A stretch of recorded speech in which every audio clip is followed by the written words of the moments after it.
Hello guys and welcome back to my YouTube channel Shaem Tech BD. Today I will discuss how to fix MEETO app unfortunately has top error. I have a request, if you are newer to channel please subscribe and stay with us.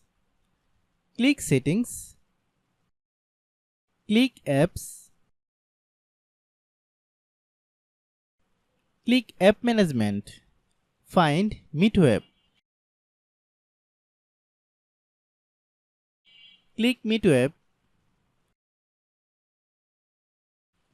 click storage use, then click clear data. Click back,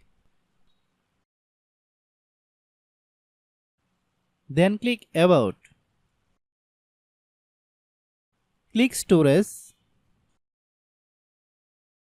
then click clean up.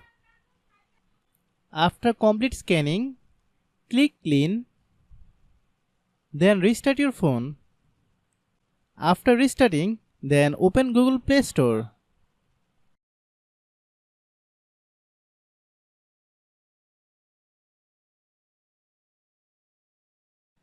Click search bar, then type MEETO app. Click MEETO app.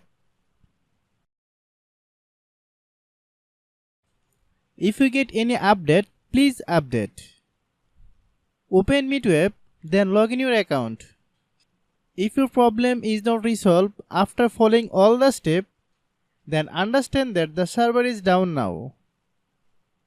Try after few hours, it will be fine. I have a request, if you are newer to channel, please subscribe and stay with us. By watching my tutorial for more tech videos, you can subscribe.